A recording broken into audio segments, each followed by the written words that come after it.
안녕하세요. 오늘은 금강경에 물들다 39번째 시간입니다. 이제 금강경의 분기점이 지나갔어요. 오늘 이제 금강경식 분노 수업을 해볼 거예요. 무화만큼 받아들이기가 어려운 주제가 바로 이 분노입니다. 이유는 굉장히 간단해요. 분노에 대한 원리는 역시 간단해요. 분노는 다른 거 없어. 세 가지만 딱 외우면 돼요. 그 세 가지가 뭔지는 이따 보고. 그런데 그 세 가지를 외우기도 쉽고 이해하기도 쉬운데 받아들이기가 이거는 싫은 거라. 이 분노에 대해서 배울 때는 주의할 점이 있는데 절대로 내 얘기라고 생각하면 안 돼요. 이건 남의 얘기다. 내 얘기라고 생각하는 순간 어떻게 되는가? 나한테 화가 날 거야 아마. 왜냐면 자기를 인정해 주지 않고 자기가 틀렸다라고 자꾸 이야기하는 것 같으니까.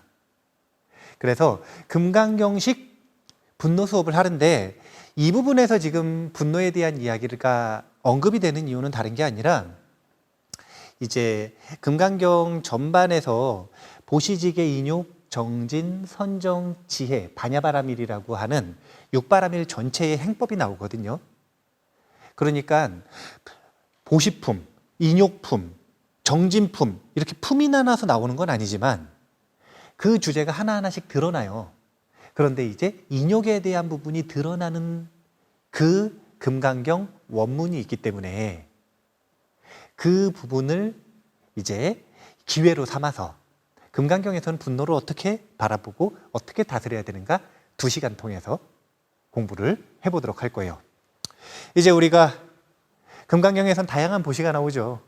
7보를 우주에다 가득 채워가지고 삼천대천세계에다 가득 채워서 보시한다. 항하사에 모래수만큼의 세계가 있는데 그 세계에 모래가 있는데 그 가득한 모래수만큼 목숨을 보시한다. 앞에 약간 좀 이 뻥튀기한 것들 빼고 뭐 삼천대천세계에다 가득 보시하고 이거 빼고 항하의 모래수 빼고 담백하게 이야기하면 뭘 보시한다는 거냐면 재물을 보시한다 아니면 목숨을 보시한다잖아요. 이 두 가지보다 무엇이 더 수승한가? 법을 보시하는 공덕이 더 수승하다. 이걸 말하고 싶은 거예요. 첫 번째. 두 번째는 그러니까 법을 보시하는 것만 수승하고 재물을 보시하고 목숨을 보시하는 거는 하나도 안 수승하다 이 얘기하는 건가요? 아니요. 둘 다 수승하다. 하지만 법 보시가 더 수승하다 이렇게 얘기를 하는 거예요.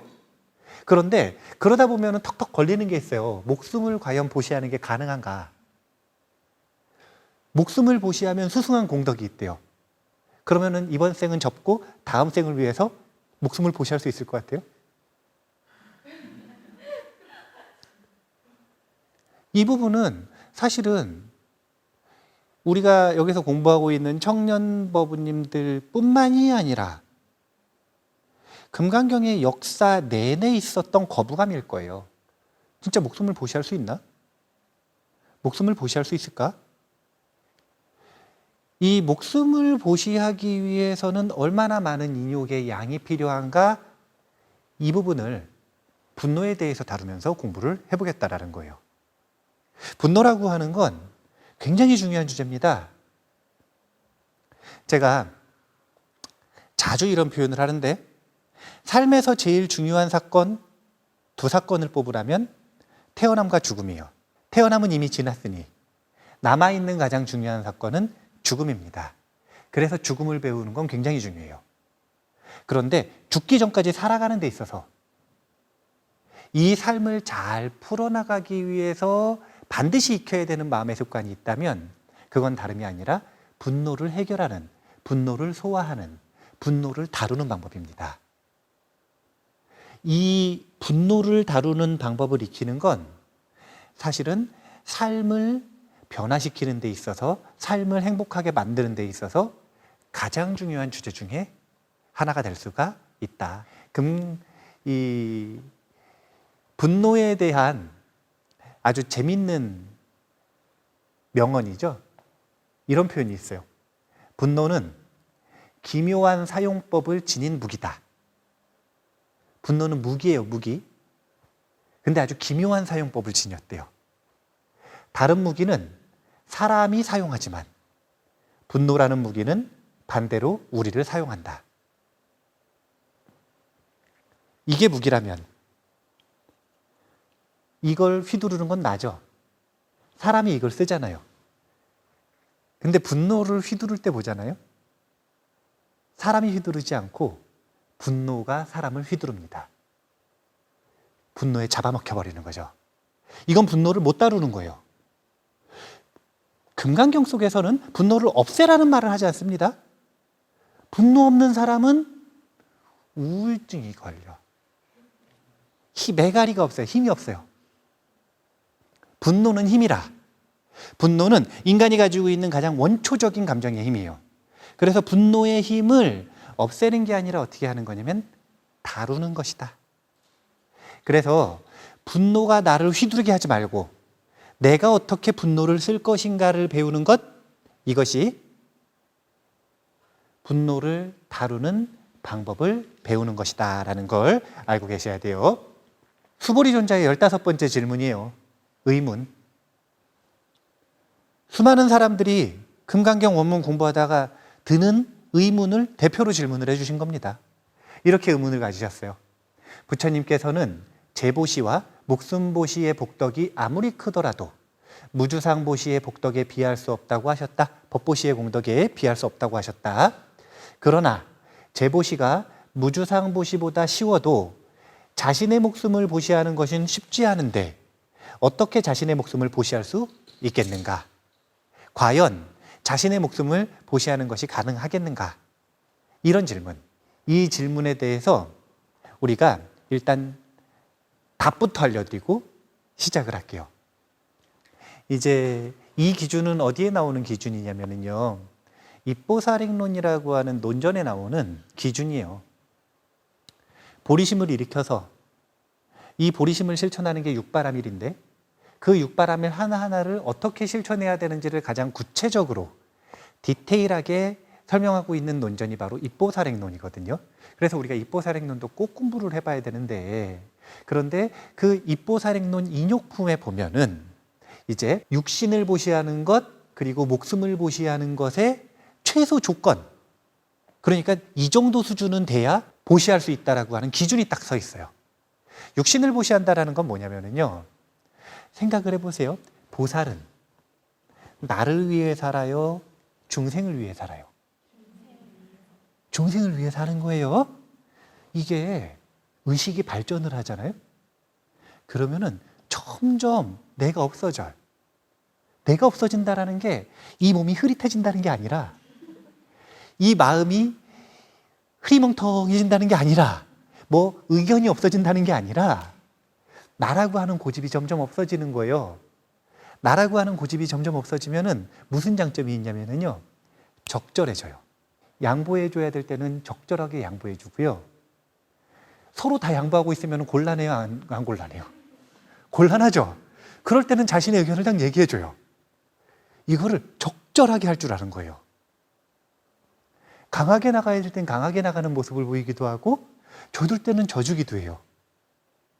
똑똑해 보여야 되면 똑똑한 얘기를 하기도 해. 근데 항상 똑똑하면 살기가 힘들어요. 멍청해 보일 필요도 있거든요. 그럴 때는 한없이 멍청해. 적절해지는 것, 이것이 무아를 익혔을 때의 가장 좋은 점 중에 하나예요. 그런데 그렇게 이 적절해지는 그런 수행을 쭉 하다가 보면, 이 아까도 이야기했지만 철저하게 중생을 위해서 살아가기 시작합니다. 이제 불교니까 중생을 위해 살아간다라고 표현을 하잖아요. 이거를 이제 그냥 일반 용어로 바꾸면요, 남 좋은 일 시킨다 이거예요. 사람은 의식이 발전할수록 점점 이제 남 좋은 일 시키고 살아가거든요. 그러니까 평생 자기는 새가 빠지는 거라. 그런데 자기를 위해서 노력을 하지 않으니까 누구 좋은 일 시키는 거예요? 남 좋은 일, 세상 좋은 일 시키고 가는 게 사실은 보살의 삶이에요. 안 좋아 보여요? 아니 왜? 남 좋은 일 시킨다는데 사람들은 남 좋은 일 안 시키니까 나도 안 좋고 남도 안 좋잖아. 그렇잖아요. 나 좋으려다가 싸워서 그 사람 거 다 뺏어서 남도 안 좋고 나도 안 좋고. 그거보다 남이라도 좋게 해주면 그거 얼마나 좋아요. 그러니까 이 남 좋은 일을 시킨다, 이걸 잘 봐보세요. 그러면은 이 내 삶은 중생의 것이라. 그러면 소유권이 누구한테 넘어간 거예요? 그럼 만약에 중생이 나를 부려먹어. 와라, 가라, 이거 해라, 저거 해라. 그러면은 사실은 보살의 입장에서는 내 육신과 마음의 소유권을 누구에게 넘겨줬어요? 그러면 소유권 가지고 있는 사람들이 이리 휘두르든 저리 휘두르든 나랑 상관이 있어요, 없어요? 근데 중생의 마음은 그걸 가지고 왈가왈부하고 화를 내고 자기 혼자 지지고 볶고 난리가 난단 말이에요. 육신을 보시한다라고 하는 건 뭘 얘기하는 거냐면 내 육신을 가지고 중생을 위한 삶을 살아가는데 그의 말을 듣는다라는 거예요. 중생의 요구를 들어준다라는 거예요.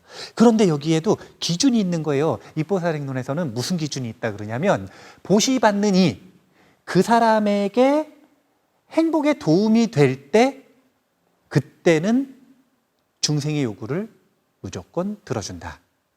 그러니까 육신을 보시해서 중생을 위해 삶을 살아가는데 무작정 말을 들어주는 게 아니라 지혜 있는 보살이라면 이렇게 내가 그를 위해서 살아가고 희생을 했을 때 그 사람이 행복해진다면 그렇게 한다 이거예요. 그런데 그게 아니라 악한 의도를 가지고 나를 휘두르려고 하거나 자기가 지옥 같은 고통에 빠지는 길로 나에게 도움을 달라고 하거나 그러면은 그때는 육신을 보시하는 것을 거부할 수 있다는 거예요. 기준이 명확하죠? 목숨을 보시하는 것도 기준이 있어요. 목숨을 구유시하는 건 그 사람이 행복한가 아닌가가 아니라 이거는 그냥 말 그대로 자격 요건이에요. 이 자격을 못 갖추면 목숨을 보시하는 거 금지라. 누구의 의견이냐면 샨티데바스님 입보살행론의 의견이에요. 샨티데바스님은 뭐라고 그러시냐면 목숨을 보시하려면 최소한 수다원과는 얻었어야 된다. 쉽게 얘기하면 이건 뭐냐면 무아에 대한 체득이 있어야 된다는 거예요. 무아의 흐름에 들어간 사람이어야 그래야만 목숨을 보시할 자격이 있다. 자격을 논하는 이유는요, 우리가 인간 몸을 받은 이유는 중생을 구제하기 위해서일까요? 아니면은 일대사 인연을 해결하기 위해서일까요? 일대사 인연 우리가 안 했나? 했을걸요? 처음 듣는 듯한 표정을 하고 있어. 인간 몸을 받은 본래 목적이라는 게 있단 말이에요. 이 인간 몸을 받았을 때 희유하고 소중한 기회가 주어지는데 그건 뭐냐면 다름 아니라 성불의 길을 갈 수 있다는 거예요. 그런데 성불의 길을 갈 때는 무아에 대한 알미 생기기 전까지, 그러니까 무아에 대한 흐름에 들어가기 전까지는 중생의 흐름 속에서 있는 거예요. 그러니까 최소한의 성취해야 되는 자격 요건이라고 하는 건, 그러니까 가장 먼저 우선순위로 성취해야 되는 건 무아의 흐름에 들어가는 거라. 이걸 못하면 할 일을 안 해놓고 다른 사람들에게 자신의 목숨을 보시하는 것, 이것은 쓸데없는 일이다 이거예요. 우선순위 자체가 틀렸다. 그리고 두 번째, 그렇게 무아의 흐름에 들어가지 못한 사람이 목숨을 보시하는 건 그것은 그냥 객기, 그 이상도 그 이하도 아니라는 거예요. 무아의 흐름에 들어간 사람이 목숨을 보시할 때 무주상으로 보시를 할 수 있는 겁니다. 정말로 선한 마음으로 보시할 수 있는 거예요. 물론 이제 무아의 흐름에 들어가지 못한 성인이 아닌 범부들도 전쟁이나 위기 상황이나 이런 순간에, 재난 상황이나 이런 순간에 다른 사람들을 위해서 자기 목숨을 보시하는 경우가 있어요, 없어요? 있죠. 그런 경우는 특수한 경우고, 우리가 맨날 재난 영화 찍고 살아가는 거 아니잖아요. 맨날 아침에 저희 버스 탈 때마다 목숨을 대신 보시할 겁니까? 뭐 이런 질문 받는 게 아니잖아요. 그런 건 평생 한번 만날까 말까 한 특수한 상황이고, 그게 아니라 중생에게 있어서 보살의 길을 가는 보살에게 있어서 삶 속에서 목숨을 보시하는, 보시해야 되는 그런 순간이라고 하는 것, 보시를 할 것인가 말 것인가 이런 딜레마의 순간이라고 하는 건 재난보다는 훨씬 많이 일어난다는 거예요. 그리고 훨씬 기본적으로 생각을 정리해 놔야 되는, 그러니까 그런 상황이 생겼을 때 내가 어떻게 행동할 것인가라고 하는 자신의 행동 지침을 보살에게 있어서는 좀 정리가 되어 있어야 되는 그런 내용이기 때문에 이렇게 정리를 합니다. 그래서 금강경 원문이에요. 읽어볼게요. 수보리여, 인욕바라밀을 열에는 인욕바라밀이 아니라고 설하였다. 왜냐하면 수보리여, 내가 옛적에 가리왕에게 온몸을 마디마디 잘렸을 때 나는 자아가 있다는 관념, 계아가 있다는 관념, 중생이 있다는 관념, 영혼이 있다는 관념이 없었기 때문이다. 왜냐하면 내가 옛날 마디마디 사지가 잘렸을 때 자아가 있다는 관념, 계아가 있다는 관념, 중생이 있다는 관념, 영혼이 있다는 관념이 있었다면 성내고 원망하는 마음이 생겼을 것이기 때문이다. 이제 길죠. 이거 아인중수 이렇게 하면 참 좋은데 한글로 번역을 하면은 이게 까다로워. 읽는데 오래 걸려요. 아상인상, 중생상, 수자상이 있다면 결론이 뭐냐면 가리왕에게 사지가 잘리는 그 순간 인욕했을 거라는 거예요. 못했을 거라는 거예요. 아인중수상이 만약에 있었다면 못했을 거다. 그러니까 집착이 조금이라도 남아 있었다면 사지가 잘리는데 어떻게 인욕을 하느냐 이거예요. 그러니까 아까 입보살행론의 그 구조하고 딱 보셔야 돼요. 입보살행론에서 목숨을 보시하는 것에 기준이 있었잖아요. 자격요건. 그건 뭐냐면 무아에 대한 알미 있는 거죠. 무아에 대한 알미 있을 때 근본적인 집착이 해결되기 시작한다는 거예요. 그러니까 이 집착, 아인중수상이 해결된 존재만이 진정한 인욕을 할 수가 있다. 진정으로 목숨을 보시할 수 있다. 그 얘기를 지금 하는 겁니다. 제가 가리왕 이야기를 해드릴게요. 이제 금강경쯤 오면 보살은 많아졌어요.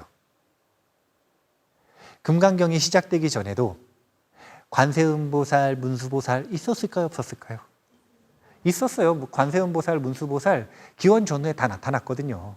그러니까 그런 대보살들은 있었는데 완전히 보리심을 일으키면 누구나 보살이다 라고 하는 건 이 금강경 보살승 운동이 시작되면서 성불의 길이 대중들에게 권한이 양도된 것입니다. 이걸 제가 불교계의 종교개혁에 가깝다 이렇게 이야기를 했었죠.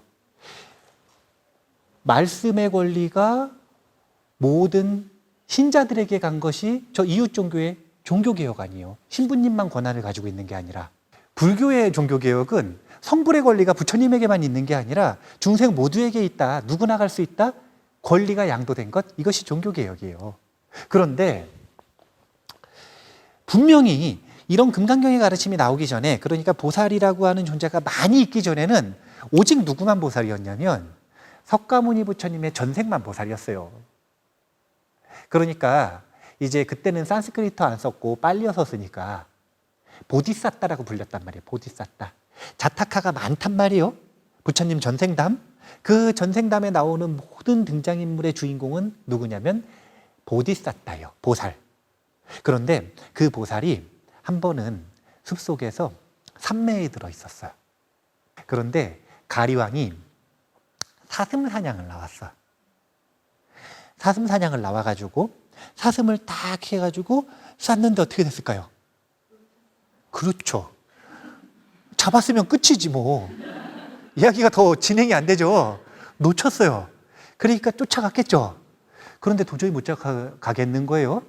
그래가지고 거의 놓친 상태인데 저기 보니까 수행자 하나가 나무 밑에 앉아 있네요. 그래서 거만하게 가서 산매에 들어있는 보디사타에게 물어봅니다. 깨워가지고, 수행자요, 지나가는 사슴 못 봤는가? 자, 보디사타는 봤을까요? 못 봤을까요? 산매에 들어있었지만 봤나 봐요. 일로 지나가는 거 봤어요. 저쪽 길로 가야 돼요. 그런데 얘기를 딱 해줄까 말까 하는데 문득 그런 생각이 드는 거예요.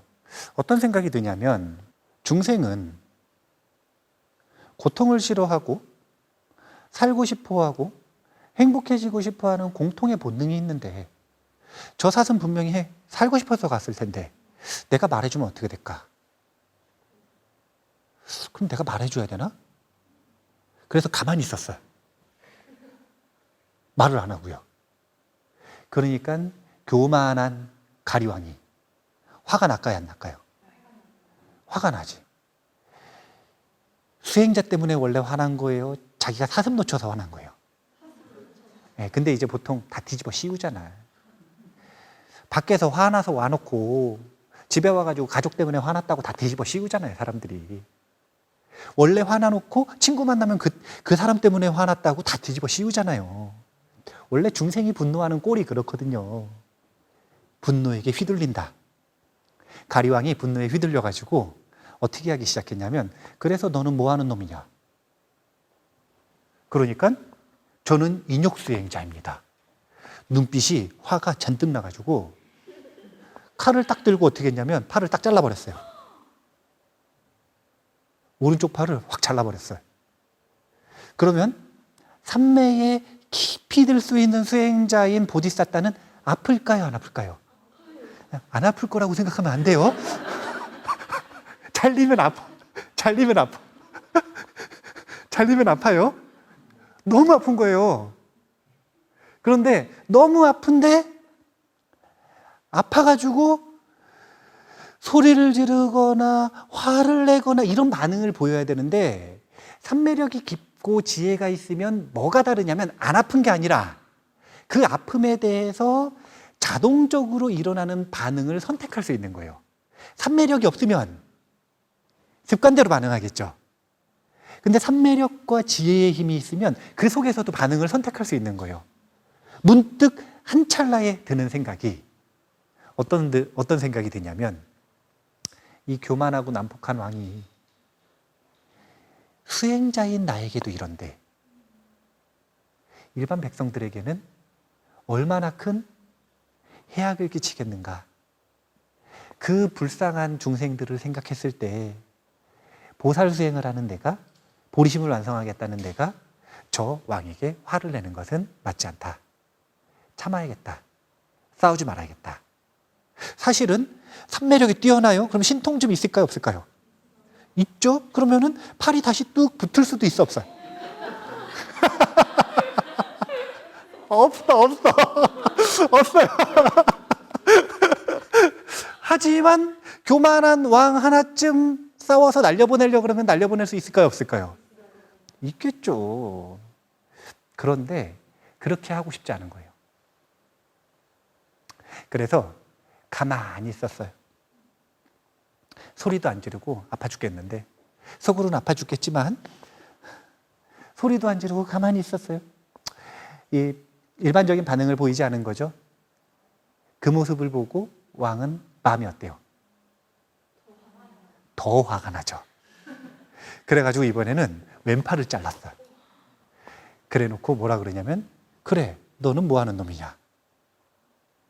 저는 인욕수행자입니다. 그래? 이번엔 오른 다리를 잘랐어요. 저는 인욕수행자입니다. 왼 다리를 잘랐어요. 저는 인욕수행자입니다. 귀를 자르고 코를 잘랐어요. 이쯤 되니까 듣는데 내 얘기도 아닌데 좀 승질이 나려고 그래요? 안 나려고 그래요? 나려고 하죠. 중생은 원래 내 일도 아니고 남의 일인데도 같이 승질을 내. 아니 왜 승질이 나나 몰라요? 그런데 천신 중에서 재석천왕이 있는데 재석천왕은 보리심을 일으킨 사람들을 보호해야 되는 의무가 있습니다. 그러니까 홍옥보자가 뜨거워지는 거예요. 엉덩이가 막 뜨거워져. 보디사타가 지금 고난을 당하고 있어요. 그래가지고 이렇게 보니까 저 교만한 가리왕이 귀한 분에게 못 쓸 짓을 하고 있단 말이에요. 그러니까 재석천왕이 화가 나요, 안 나요? 재석천왕은 중생이잖아. 천신들은 중생이잖아요. 그래 분노에 휘둘리잖아. 욕계 중생이니까. 그리고 승질이 나가지고 어떻게 하냐면 내려와가지고 가리왕의 머리를 7조각으로 쪼개버리려고 합니다. 그래서 경전에 자주 나오는 거예요. 보리심을 일으키니 깨달은 이들에게 해악을 가하면 머리가 7조각으로 쪼개져서 죽는다. 그 자리에서 무간지옥에 떨어진다. 재석천왕이 보고 있어요. 조심하세요. 내려와가지고 머리를 7조각으로 탁 쪼개려고 그러는데, 지금 이게 뭐예요? 금강정 이거 가지고 딱 쪼개려고 그러는데, 번개 내리쳐가지고 쪼개려고 그러는데, 가리왕은 그게 보여요, 안 보여요? 천신 못 봐, 수준이. 근데 보디사타는 그게 보여요, 안 보여요? 보이죠? 그러니까 하지 말라고. 그러지 말라고. 왜냐하면 저 왕이 나에게 이러는 건 내가 전생에 믿음 없이 수행도 하지 않고 이 중생을 구하지도 않고 이기적인 삶을 살았던 내 악업의 과보를 받고 있는 것이다. 오히려 저 불쌍한 왕은 내 악업에 이끌려서 지금 분노에 사로잡혀서 분노에 휘둘려서 저렇게 악업을 짓고 있을 뿐이기 때문에 저 사람도 피해자다. 코까지 잘렸는데 그런 정신을 유지할 수 있었나 봐요. 그래가지고 재석천왕을 돌려보냅니다. 그러면은 재석천왕이 그냥 돌아가요? 아니면 슬쩍 표시를 하고 돌아갈까요? 슬쩍 표시를 하고 돌아가겠죠. 왜냐하면은 안 그러면은 이 가리왕이 계속 나쁜 짓을 할까 안 할까요? 그러니까 슬쩍 무섭게 표시를 하고 돌아갔어요. 그러니까 가리왕이 이제 정신을 똑바로 차리고 수행자에게 이 잘못을 참회하는 장면에서 끝이 나요. 이 일화는. 그런데 여기서 끝나는 게 아니라 중요한 건 뭐냐면, 전생담은 항상 그때 그 사람이 누구였는지가 나오시잖아요. 경전 속에서 보면. 그때 보디사타는 당연히 누구예요? 석가모니 부처님이죠. 그때의 가리왕은 누구였을까요? 교진여였대요. 오비규 중에 한 명. 오비구 중에 한 명. 교진여가 바로 가리왕이었다고 이야기를 합니다. 이 얘기는 굉장히 중요한 의미를 담고 있어요. 그게 뭐냐면, 일반적으로는 가리왕이 코까지 잘라버렸어요, 지금. 그럼 같이 화를 내야 돼요, 안 내야 돼요? 재석천왕 안 내려와도 불러서 저주를 해요, 안 해요? 불러서 저주를 하겠죠? 예, 다트 던질 수 있으면 던질 거 아니에요. 저주하면서. 그런데 이 수행자는 그 거대한 고통과 분노를 소화시켜서 다뤄서 어떻게 했냐면 그를 용서하고 축복했죠. 오히려 그 사람에게 은혜를 베풀었죠. 이렇게 분노를 분노로 갚으면 수행자와, 그러니까 스승과 제자의 인연으로는 절대 만날 수가 없어요. 분노를 소화시켜서 은혜로 갚았기 때문에 그 다음 어느 생에 이 관계가 어떻게 변화를 한 거냐면, 스승이 아라한으로 제자를 이끌어주는 자신의 윤회의 마지막 스승으로 관계가 맺어질 수 있었던 겁니다. 우리가 원결을 정말 많이 믿고 살아요. 제가 이 법부님하고 원결이 있을까요, 없을까요? 별로 없지. 왜냐면 자주 안 만나니까. 근데 조금이라도 자주 만난 사람이랑은 조금이라도 원결이 있을까요, 없을까요? 있겠지. 이번 생에도 원결이 있을 거예요. 안 보이는 원결뿐만이 아니라 이번 생에도 원결이 있을 거예요. 근데 그 원결을 끝까지 원결로 가지고 갈 것인가, 아니면 은결로 변화시킬 것인가, 이 핵심이 되는 게 바로 분노를 다룰 수 있는가, 다룰 수 없는가예요. 분노를 못 다루는 사람은 그냥 원한 제족이라. 이 사람한테는요, 원래 은결이 있었던 사람을 만나도 이렇게 서로 소개를 시켜줘도 원수 돼서 헤어져. 그런 사람이 있어요, 없어요? 처음에 만났을 때 첫인상도 좋고 서로 잘 맞아, 궁합이. 서로 하하 호호 뭐 만나면은 깔깔깔깔 아주 죽이 잘 맞습니다. 그런데 헤어질 때 보면 꼭 원수로 헤어져. 그러니까 보면은 진짜 그런 사람이 있어요. 어떤 관계든 원한으로 변질시키는 사람. 근데 아마 그 사람이 가지고 있는 최고의 능력은 뭐냐면 분노에 시달리는 걸 거예요. 분노를 못 다루는 거. 분노를 못 다루면 원한도 많아, 분노를 못 다루면 질투도 많아, 분노를 못 다루면 각종 번뇌들의 백화점과 같은 존재예요. 그럼 뭐 당연히 지옥 같은 삶을 살겠죠. 아수라 같은 삶을 살겠죠. 그것도 능력이라. 그렇게 분명히 안 살고 싶을 텐데 그렇게 하는 거 보면은 그 사람이 번뇌에 아주 강력하게 사로잡혀 있다는 걸 보면 돼요. 근데 그 중에서도 분노를 못 다루고 있다. 이게 핵심이라는 거예요. 분노를 다루면 어떻게 되는가? 원한조차도 은혜로 변화시킬 수 있다. 분노를 다루는 최고봉은 당연히 석가모니 부처님이겠죠. 그러니까 석가모니 부처님은 마라의 대군이 화살비를 쐈는데 이 화살비가 뭘로 변하냐면 꽃비로 변하죠. 그의 앞에 왔을 때 신통력으로 짠 이렇게 해서 변화시킨 게 아니에요. 분노를 다룰 줄 알기 때문에 그 분노를 다룸으로써 원한과 해악과 공격성을 은혜로, 행복으로, 평화로움으로, 축복으로 바꿀 수가 있는 겁니다. 아까 가리왕이 팔을 잘랐을 때 보지사다가 뭐라 그랬냐면 제석천왕에게 그 사람이 나에게 지금 이런 해악을 끼친 건 원인이 뭐라 그랬냐면 내 과거의 악업 때문이라 그랬죠. 자, 고통이 일어나는 원인은 뭐 때문에 일어나는가? 내 과거의 악업 때문에 일어난다. 그러면 이 악업은 무엇으로부터 일어나는가? 혹, 미혹이라고 하는 단어인데 이게 뭐냐면 번뇌로 인해서 악업을 짓는다. 내가 고통스럽고 화가 나도록 만들어 놓은 그 상황은 그 사람 때문에 일어나는 게 아니라 주된 원인은 뭐 때문이다? 나의 악업 때문이다. 그리고 이 악업은 무엇으로부터 일어났는가? 미혹으로부터, 번뇌로부터 일어났다. 그래서 고통에만 주목을 하는 사람은 분노를 해결할 때 어떻게 해결하려고 그러냐면 너 때문이라고 생각하기 때문에 그 사람 붙잡고 해결하려고 그러는 거예요. 그 사람을 때리든 그 사람에게 용서를 받든 그 사람에게 피해 보상을 받든 그 사람을 저주하든 평생 싫어할 거야 이러든 이건 전부 다 지금 누구를 상대하고 있어요? 가해자, 그 원수를 상대하고 있죠. 왜 상대하고 있는 거냐면 그 사람 상대하면 해결될 거라고 생각하니까. 웃기는 소리예요. 이렇게 하면 어떻게 된다? 원한만 증폭된다. 그런데 여기까지만 보는 사람이 있어요. 어떻게 하는 거냐면 배우긴 배웠어. 뭘 배웠냐면 그 사람 때문이 아니라 내 악업 때문이다. 그럼 이건 누구 때문이라는 거예요? 나 때문이라는 거죠. 이런 사람은 또 어떤 오류를 범하냐면 나 때문이다.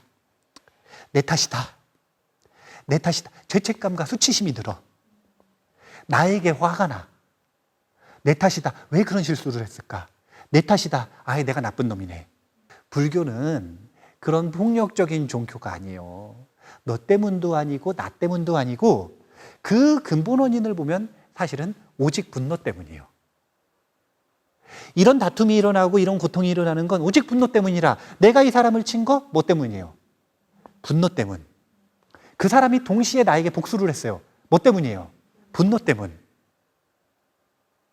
우리가 분쟁을 계속하고 다툼을 계속하는 그 속에서 우리를 조종하는 근본은 누구냐면 분노예요. 오직 분노만이 가해자도 피해자도 인연극으로서 조종하는 근본 원인입니다. 그래서 사실은 가해자, 피해자 이거 다 거짓말이에요. 뭐만 있냐면 다 피해자예요. 그렇기 때문에 감옥 가면 억울하지 않은 사람이 없어. 그렇기 때문에 무덤 파면 억울하지 않은 사람이 없어요. 세상에 다 억울해요. 가해자도 억울해, 피해자도 억울해. 왜냐하면 우리는 본능으로 알고 있기 때문에 그래요. 나 때문도 아니고 너 때문도 아니고 누구 때문이라는 걸 아는 거냐면 분노 때문이라는 걸.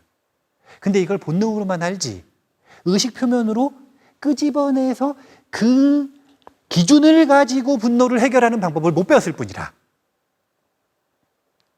만약에 진짜로 그 사람 때문이라고 생각하고 나 때문이라고 생각하면 억울함이 덜할 거예요. 왜냐하면 범인이라도 잡았으니까.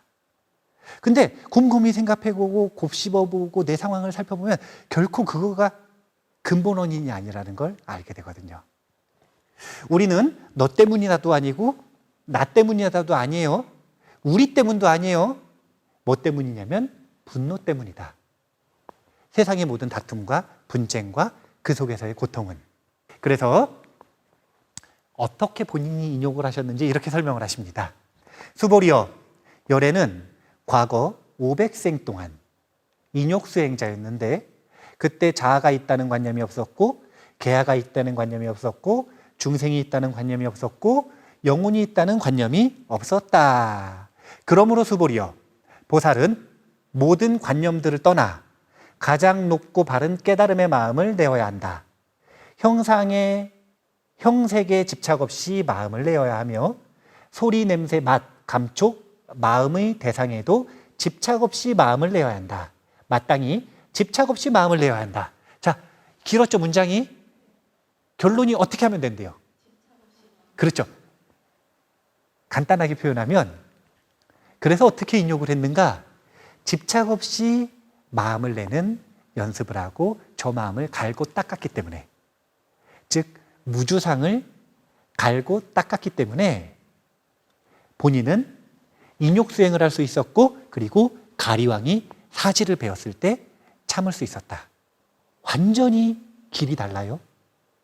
너 때문이면은 집착 없이 마음을 내는 연습을 해야 돼요. 저 사람에게 복수를 해야 돼요. 좀 이제 마음이 폭력성이 있는 사람은 복수를 하려고 할 거고 좀 폭력성이 덜한 사람은 꼭 용서를 받아야겠어. 사과를 받아야겠어. 어떤 방법으로든 저 사람에게 주목해서는 해결이 안 돼요. 이거는 원한이 따블과 따따블과 시 2의 10승 1024배까지 늘어나는 거예요. 그러니까 지금 뺨 한 대 때린 게 10번 피하면 살인사건 나는 거라. 별거 없어요. 사람들 이성적인 것 같죠? 사람만큼 감정적인 사람들이 없어요. 사람만큼 감정적인 사람들이 없어요? 사람들은 번뇌에 사로잡히는 순간 지극히 비이성적이고 지극히 감정적입니다. 폭력에 휘둘릴 수밖에 없는 이유. 자기가 폭력을 당하는 게 아니라 평소에 그렇게 착하던 사람이 남들에게 폭력을 휘두를 수밖에 없는 이유. 그건 다른 게 아니라 저 번뇌에게 휘둘렸기 때문에 그래요. 우린 이걸 분명하게 해결을 해야 되는데 그 해결에 중요한 키워드가 나왔습니다. 집착. 우리가 저 집착이라고 하는 단어를 가지고 이제 분노의 심리학을 공부할 거예요. 언제 공부할까요? 어떻게 알았어요? 분노에 대한 재밌는 명언 하나를 소개를 하고 정리하겠습니다. 임마누엘 칸트는 이렇게 얘기했대요. 화를 내는 인간은 재밌어요. 입은 열고 눈은 감는다. 화내는 사람은 입은 열었는데 눈은 감아버린 거예요. 그러니까 저지르는데 어리석어지는 거죠. 저지르긴 저지르는데 눈 감았으니까 어리석어지는 거죠. 우리가 오늘 중요한 이야기를 했어요. 첫 번째, 분노를 다루는 연습을 하는 건 중요하다 그랬나요? 안 중요하다 그랬나요? 이걸 아는 것 자체가 중요해요. 왜냐하면 이걸 모르니까 분노에 대해서 안 배우는 거 아니에요. 알면 어떻게 된다? 배운다. 그 다음 두 번째 뭐가 중요하냐면 딱 하나만 더 짚어드릴 거예요. 그건 뭐냐면 내가 화난 건 너 때문인 거예요? 나 때문인 거예요? 너 때문도 나 때문도 아니고 분노 때문이다. 분노 그 자체 때문이다. 분노는 그냥 바이러스 같은 거예요. 코로나 같은 거예요. 그냥 무차별적으로 전파되는 거예요. 내가 마스크 안 써서 가족이 전염병에 걸리면 내가 의도했어요? 안 했어요. 분노도 똑같은 거예요. 자기가 분노에 휘둘리는 사람은 아들에게 분노를 전파하고 딸에게, 부모에게, 친구에게, 사랑하는 부부, 형제, 모든 이들에게 분노를 전달하는 사람이 되는 겁니다. 그 사람의 삶을 망칠 수 있는, 언젠가 망치게 되는 그 시한폭탄을 던져버리는 거예요. 그렇게 던져버리면 내 건 없어지면 참 좋은데 바이러스라는 건 그렇지 않잖아요. 1+1이라. 나도 갖고 너도 갖자. 이래가지고 뭐 좋은 거라고 다 던지고 다니는 거예요. 내 삶을 해결하고 싶다면, 그리고 제발 좀 다른 사람한테 피해 끼치고 싶지 않다면, 다른 사람 뭐 말할 것도 없어. 원수 같은 사람한테는 피해 좀 끼쳐도 돼. 이거 아니에요? 예. 원수 같은 사람은 그렇다 치고 사랑한다라는 사람 있잖아요. 소중하다라는 사람. 그런 사람들한테 피해를 제일 많이 끼친단 말이에요. 분노는 꼭 해결해야 된다. 분노의 원인은 딱 하나. 오직 번뇌, 분노뿐이다. 이걸 꼭 기억을 해 두실 필요가 있습니다. 우리가 분노를 잘 해결을 해서 화가 날 때 입은 닫고 눈은 뜨는, 눈 감고 입만 여는 어리석은 사람이 아니라 눈은 뜨고 입은 닫는 그런 지혜로운 모습을 보여주셨으면 좋겠습니다. 다음 시간에 분노의 심리학을 공부해 보도록 하겠습니다. 감사합니다.